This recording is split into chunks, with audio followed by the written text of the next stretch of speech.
Greetings to everyone across the world that is tuning in today. My name is Thuleleni Mbhansa. I'm from South Africa. I'd like to extend a special thanks to the organizers of this event, which is the Medgar Evers College of the University of New York, as well as the GFOM, and everyone that has been instrumental in ensuring that this summit is the success that it is today. My topic for today is labor migration, opportunities and challenges post-COVID in an African context. Before I go to highlighting the opportunities and the challenges, I'll first look at the overall context of labor migration in Africa. And then also I will go to draw a legal analysis on the current framework on labor migration. So the International Organization of Migration Stats for 2019 revealed a migration trend increase of 15 to 20 million people migrating within Africa alone. And this is due to various factors, such as demographic pressures, climate migration, and labor migration.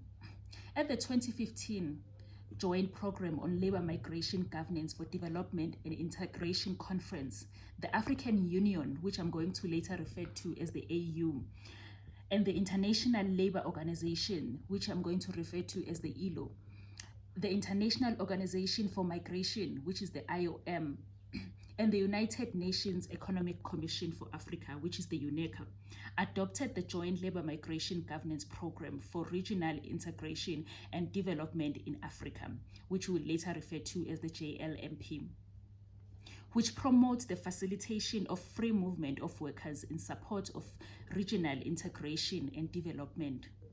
The JLMP is key in implementing.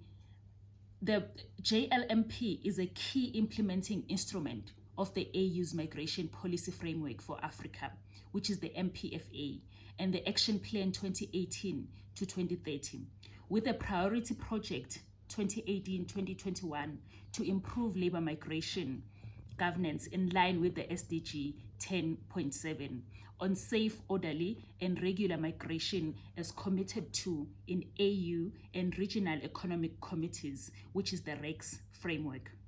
Over 80% of the labor migration flows of African nationals are intra-regional and occur within African continent.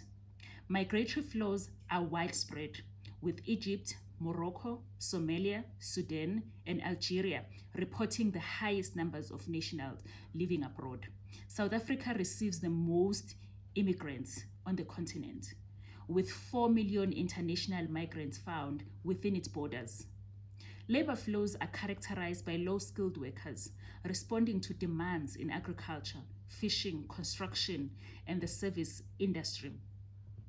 In January 2018, the African Union Heads of State and Government Summit adopted the Protocol on Free Movement of Persons, which included labor-specific provisions indicating an intention to create an integrated labor market on the African continent.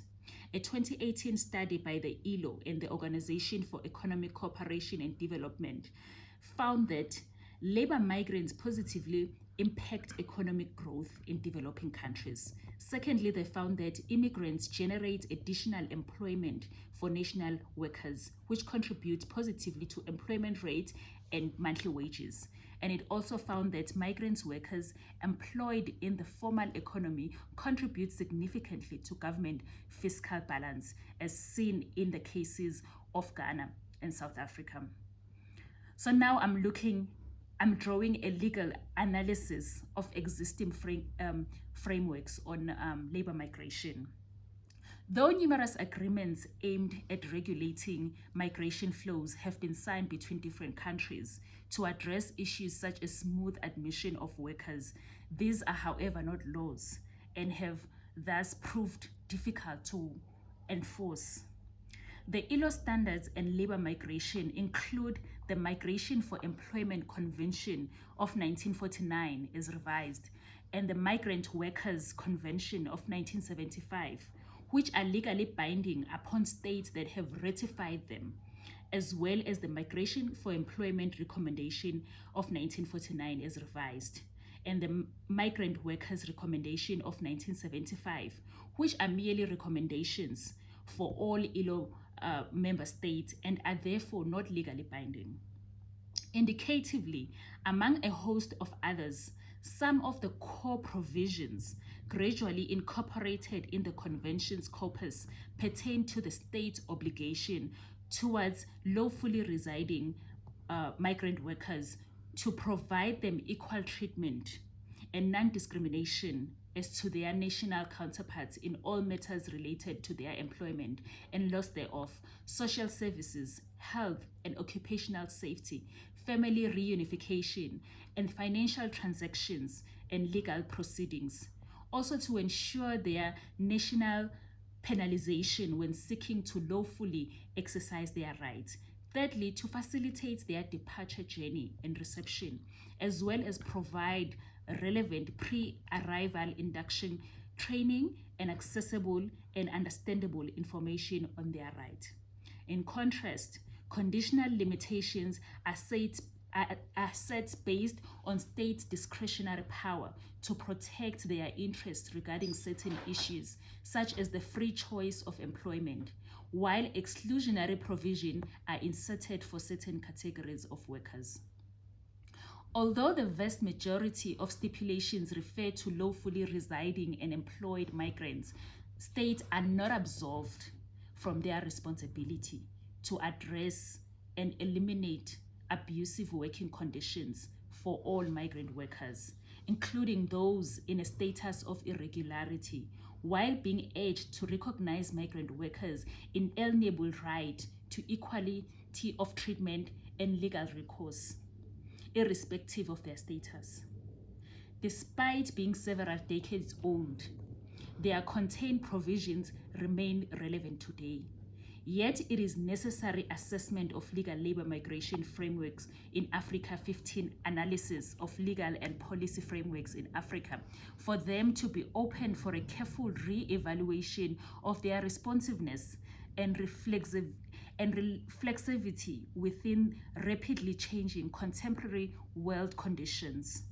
Supplementing the ones previously mentioned above, additional ILO conventions applying equally to migrant workers include the Equality of Treatment Convention, number 19, the Convention Forced or Compulsory Labor, number 29, the Convention Concerning Abolition of Forced Labor, number 105, the Equal Remuneration Convention, number 100, the Discrimination Convention, which is number 111, the Equality of Treatment, Maintenance of Social Security Rights Convention, number 157, the Private Employment Agency Convention of 1997, and the Domestic Worker Convention. Despite the extent, volume, and enduring temporal scope of available legal instruments for the regulation of migrant labor, however, their applicability is beset by the remarkably low ratification rate worldwide. Focusing on Africa, despite all 54 African states' ILO membership, very few among them have ratified the above Labor Migration Convention. Only 13 have ratified Convention number 9720, and 11 have ratified Convention number 14321. While the degree of adherence to their provisions, even among the countries that have ratified them, remains unknown, this contradicts the importance and relevance that the topics addressed by the ILO Convention and recommendation holds for African State 22. As some of the standards, particularly the Model Agreement annexed to Recommendation number 86, insofar as they provide for refugees and displaced persons, are highly pertinent to states hosting large numbers of them. The protocol to the treaty establishing the African Economic Community relating to free movement of persons, right of residence, and right of establishment. This is the first regional instrument providing for free movement of persons on the continent, and by extension, labor migration, and incorporates a limited number of substantive rights provisions, the applications of which is left to the state's discretion. The migration policy framework for Africa and Plan of Action 2018-2030, which, although perhaps the most comprehensive document focusing singularly on migration aspirations in Africa and providing policy recommendation on various facets of migration in the continent, including labor migration. It's a policy document that is neither binding nor enforceable. The AU MFPA 2018 contained detailed guidelines and strategies on labor migration, including support for the ratification of ILO conventions related to labor migration, increased protection for vulnerable migrant workers and women in particular, improvements to the capacity building of national labor institutions, and promoted greater regional harmonization of legislation, policies, and data sharing. The MPFA also lays out some of the benefits of the state's adoption of regular, transparent, comprehensive, and gender-responsive labor migration policies, legislation, and structures at national and regional level, and traces and links Africa labor migration objectives to the international and regional development goals. The AU, the ILO, IOM, UNECA Joint Labor Migration Program, which promotes critical areas of facilitating the free movement of workers as a means of advancing regional integrational and development. Key activities areas of the JLMP include skills portability and the mutual recognition of qualification, the development of an African qualifications framework, social security access and portability for migrant workers, the collection of labor migration statistics, the protection of the ratification and effective implementation of the UN and ILO labor standards on migrant workers and their family members. The JLMP is a long-term joint undertaking among the four organizations in coordination with other relevant partners operating in Africa, as well as development cooperation actors, private sector, and organization and civil society representatives. It is the instrument dedicated to the implementation of the fifth key priority area of the Declaration and Plan of Action on Employment, Poverty, Eradication, and Inclusive Development, which was adopted by the AU Assembly of Heads of State and Governments in January 2015, in Addis Ababa, Ethiopia. Its strategy focused on intra-African labor migration and supports achievements of the first 2023 10-year plan of the AU Agenda 2063 and of the Sustainable Development Goals adopted by the UN. In addition, the JLMP is a critical instrument in implementing the Migration Policy Framework for Africa and Plan of Action 2018-2030. The AU Strategy for Integrated Border Governance, an instrument developed to use borders as vectors to promote peace, security, and stability, and to improve and accelerate integration through effective governance of borders while facilitating easy movement of people, goods, services, and capital among AU member states. Regional economic communities in Africa, Arab, Maghreb Union, Community of Sahel, Saharan State, the Common Market for Eastern and Southern Africa, the COMESA, the East African Community, the EAC, the Economic Community of Central African State, the Economic Community of West African State, and Southern African Development Community, which is the SADC. So now we're looking at the impact of COVID-19 on labor migration, which translate to opportunities and challenges. Unemployment, entrepreneurship, and formalization of business activity. The pandemic has long-term implications for Africa as unemployment rate skyrockets due to retrenchments and many companies closed down, and as such, people losing their jobs. The UNCTAD calculations based on University of Oxford, the School of Government 2020, and the ILO 2020, and United Nations Department of Economic and Social Affairs Population Division stated as follows, and I quote, Some effects of the pandemic were rising unemployment, working time reductions, temporary layoffs, and job search discouragement led to a fall in aggregate working hours. In 2020, this decline in global working hours was equivalent to a staggering 400 million full-time jobs. The International Labour Organization, which is the ILO, noted that women workers are especially bearing the brunt of the crisis, with female employment at greater risk of disruption. The organization warned of the increased burden of unpaid work on women. ILO estimates also suggested that workers in developing countries, especially those in informal employment, are being affected more than in previous crises. Women experienced higher growth in unemployment than men in the countries hit hardest by COVID-19.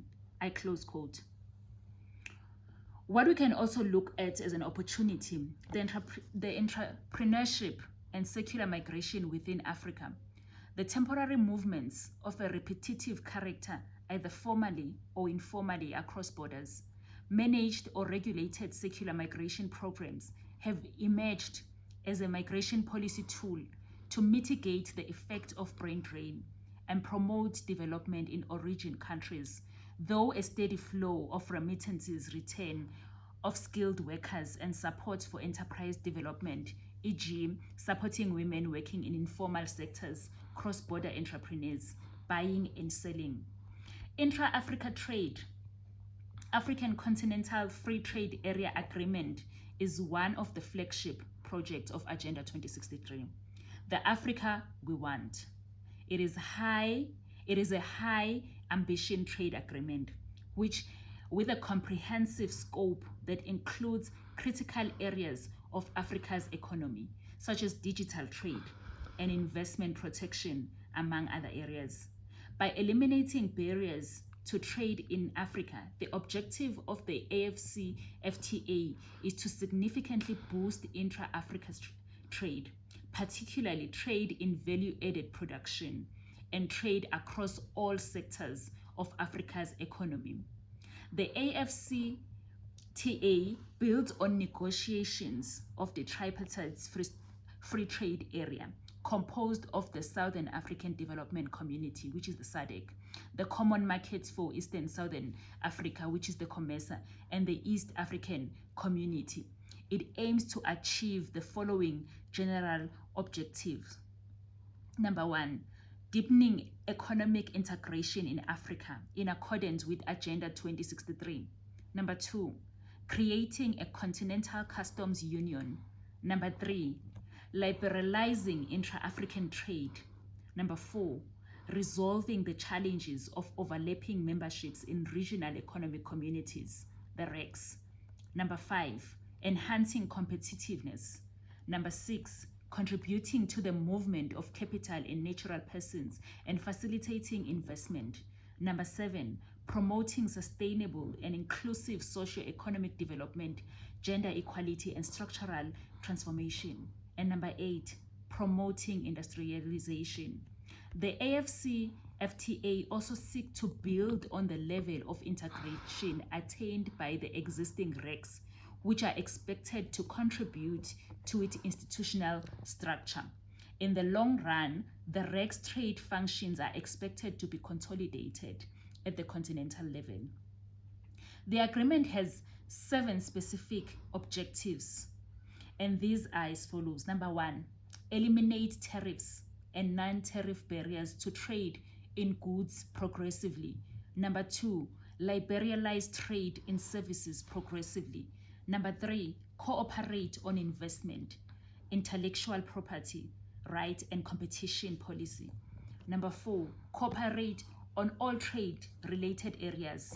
Number five, cooperate on customs matters and the implementation of trade facilitation measures.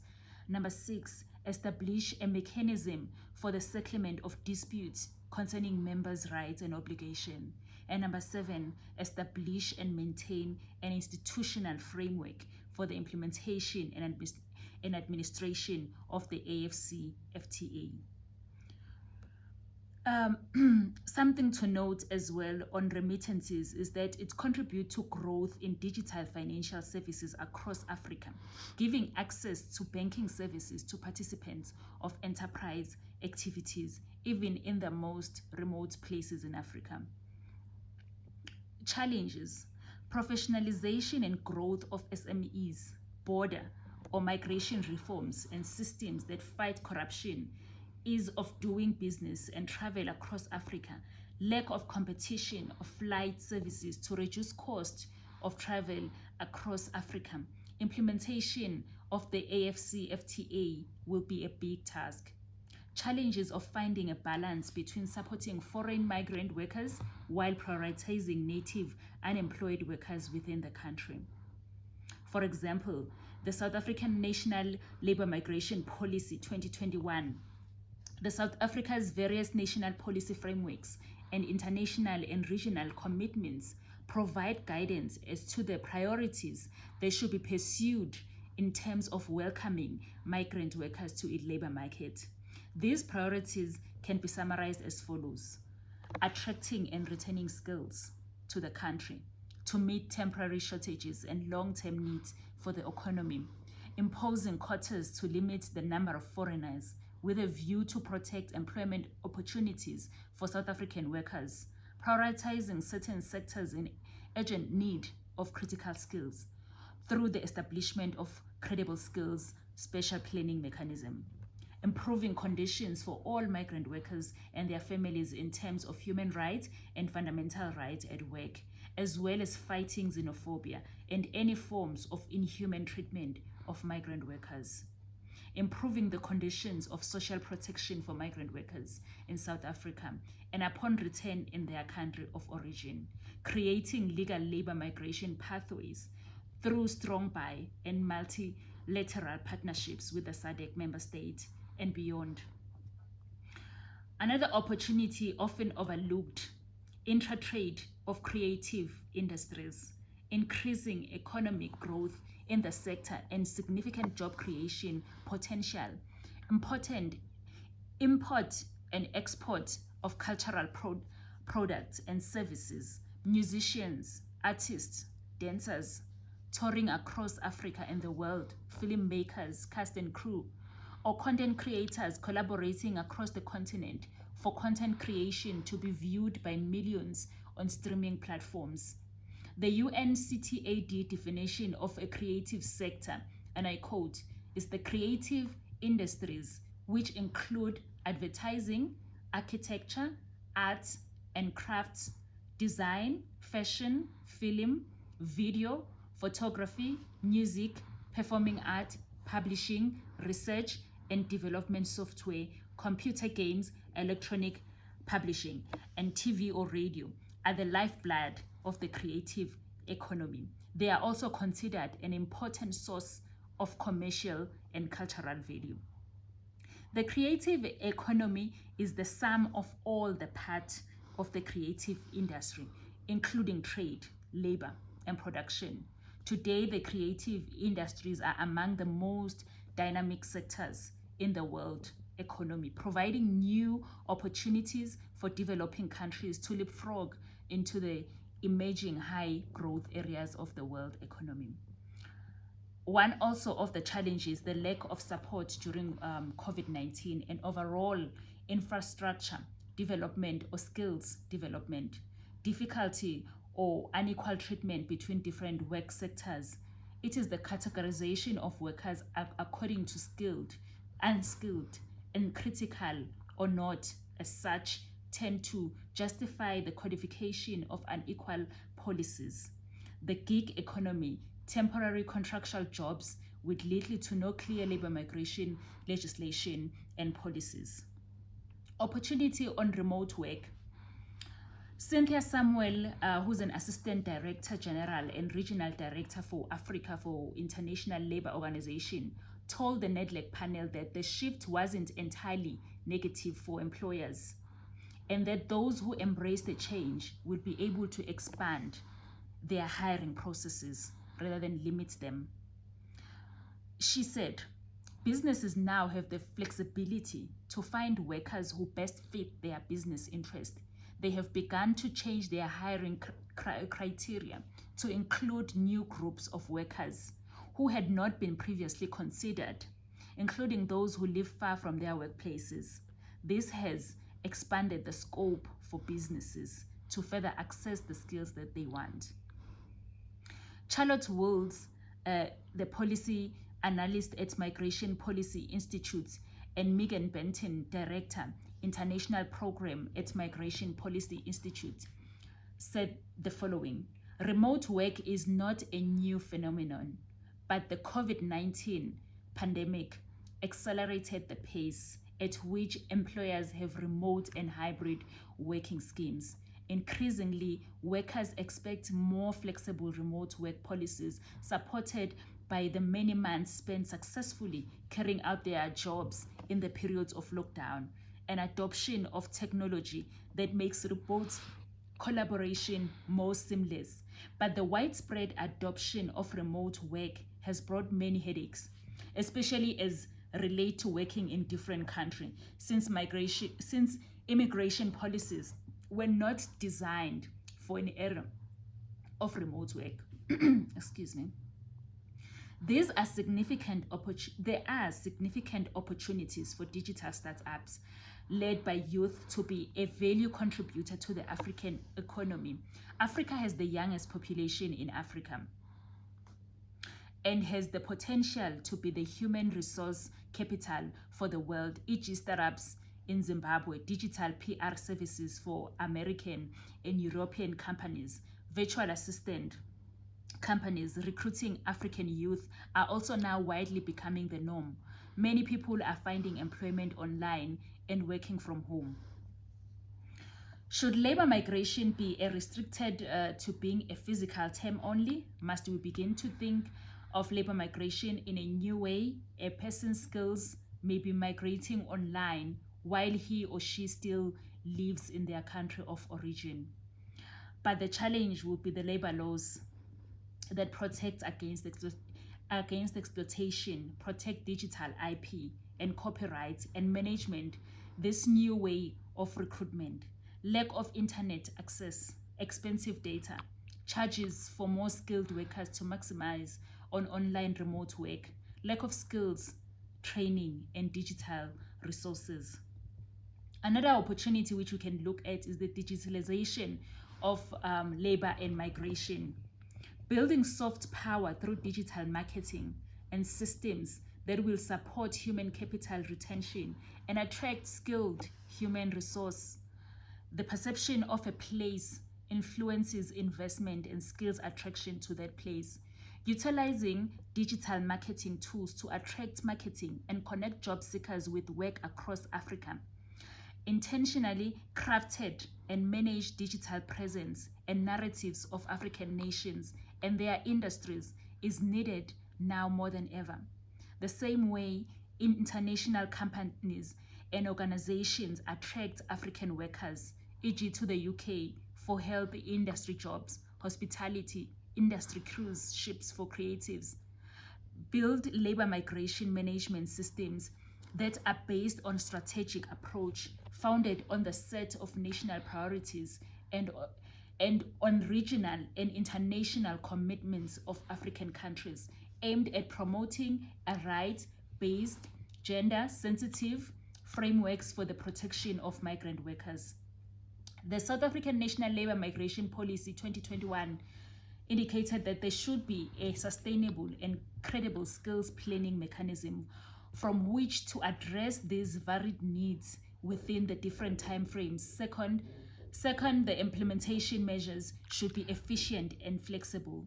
The establishing of a skills planning mechanism is the collaborative responsibility of well-equipped government agencies in individual African countries. The challenge would be that there currently are no local institutions or organizations undertaking to collect and analyze existing labor migration data on a regular basis to inform the development of robust industry-specific digital systems that link available job seekers with work.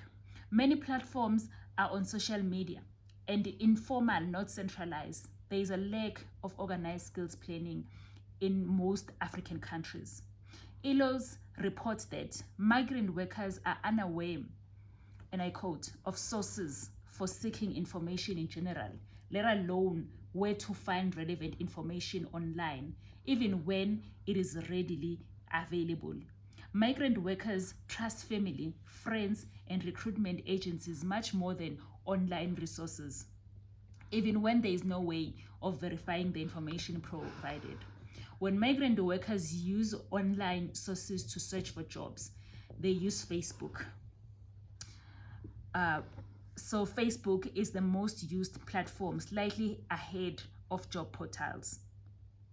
And I close quote. The UNDP also said every year, the Global Forum on Migration and Development brings governments together to shape debate on migration and its development potential. This year's GFMD Summit was on the 18th to the 26th of January, looks at the future of human mobility, and high on the agenda is the new technologies. The pandemic has highlighted the importance of digital tools in enabling migrants to sustain their livelihood. A 2019 UNDP report on migrant union digital livelihoods for people on the move identifies gaps between available digital tools and services, the policies that govern them, and the needs and behaviors of migrants. Partnerships are key to create opportunities. The private sector, who are the holders of these digital tools, and marketplaces, as well as seekers of migrant skills, are critical to achieve inclusivity at a scale. In conclusion, and drawing from what I just said, I believe that from this conversation which we are having today, as the continent of Africa, we should all be intentional in speeding up the legislative framework for labor migration. I thank you.